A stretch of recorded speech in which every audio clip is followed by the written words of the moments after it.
تعبیر کی غلطی، بزرگ یہ کہہ رہے ہیں، فلاں یہ کہہ رہے ہیں، فلاں فلاں فلاں فلاں، نہ یہ ٹوپی ڈرامے نہیں چلیں گے۔ آپ کہتے ہو لکھنا پڑھنا نہیں جانتے تھے، کیا احادیث میں مذکور نہیں ہے کہ نبی کریم علیہ السلام مضامین وغیرہ لکھوایا کرتے تھے تو فرماتے تھے یہ جو ہا ہے اس کو یوں بناؤ، اور جو میم کا جو گول دائرہ ہوتا ہے اس کو اندر سے خالی کرو۔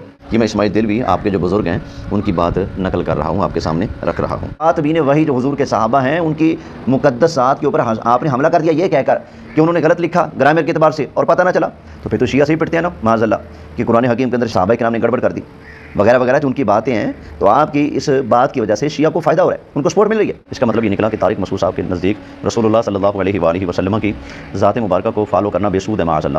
اور جو سب سے پہلی وحی اللہ نے نازل فرمائی ہے نبی کریم علیہ السلام کی طرف جبریل لے کر آئے، وہ کیا تھا؟ اقرأ، پڑھ، هو الذی بعث فی الامیین رسولا منہم یتلو علیہم آیاتہ، نبی کریم علیہ السلام ان پر، لوگوں پر، اپنے غلاموں پر قرآن کی آیتیں پڑھتے ہیں، تلاوت کرتے ہیں۔ آپ کہتے ہیں پڑھنا نہیں جانتے تھے۔ اگر آپ یہ بات مان لی جائے وہ جو قرآن کی حفاظت اور محفوظیت کا ذمہ اللہ کریم نے لے رکھا ہے وہ بات مشکوک ہوتی ہے۔ غلط لکھ دیا کاتب نے گرامر کے اعتبار سے، رسول اللہ کو پتہ نہ چلا تو اس کو صحیح نہ کروایا، وہ غلطی آج بھی یوں کہ توں چلی آ رہی ہے۔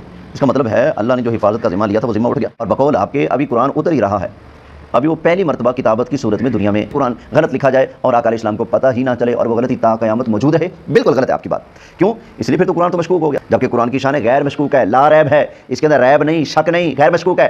اگر حضور علیہ السلام پڑھنا ہی نہیں جانتے تھے تو اللہ نے کیوں فرمایا کہ پڑھ؟ نہ لکھنا اور بات ہے، لکھنا ہی نہ آتا ہو یہ اور بات ہے۔